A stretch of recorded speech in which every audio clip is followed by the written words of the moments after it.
В изминалите минути ви направихме съпричастни с празничната атмосфера по повод патронния празник на Минно-геоложкия университет Свети Иван Рилски и с духа на сътрудничество с бизнеса, който поставя висшето училище на едно от първите места по реализация на своите студенти у нас и в чужбина. Всеки бизнес и партньорства обаче минават през задължителни условия и едно от тях е езиковата подготовка и свободното владеене на западен език. Преди време ви запознахме с един колкото стар, толкова е не съвсем познат метод на обучение, какъвто е сугестопедията. Негов създател е професор доктор Георги Лозанов, учен, работил дълги години в сферата на обучението, психологията и психоанализата. Сугестопедията позволява от 3 до 5 пъти по-бързо и лесно усвояване на материала, в сравнение с конвенционалните методи на обучение. Прилагането на метода в педагогиката води до сформирането на 7-те сугестопедични закона, които са основен пътеводител в обучителния процес.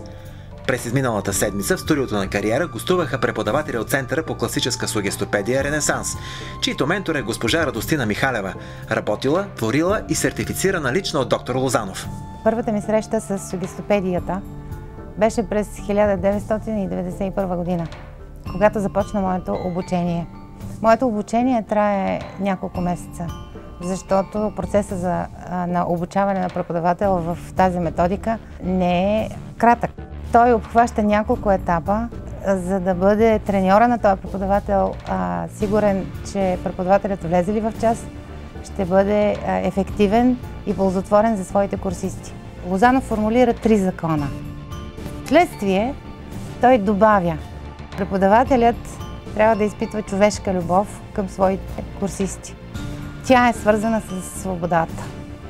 Свобода, но не слободия. Свобода означава да дадем избор на нашите курсисти в случая да избират.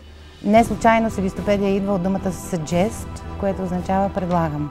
Така че даваме избор на нашите курсисти да избират дали да участват в този вид игра, дали да участват, да пеят песента, която се предлага.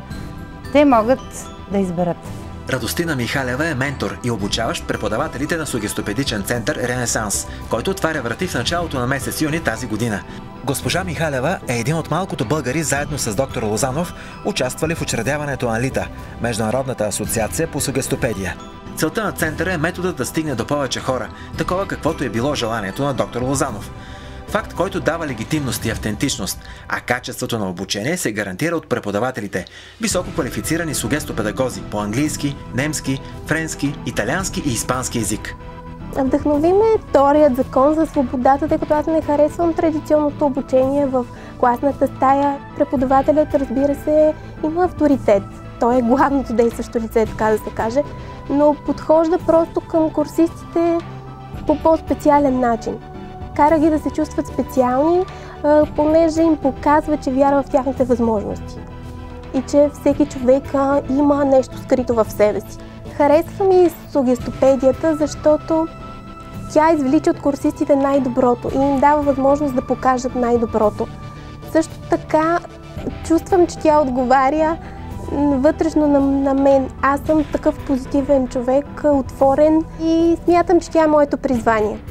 Аз мисля, че съм щастлив човек, защото желанието ми да бъда преподавател датира още от дете и всъщност го реализирах.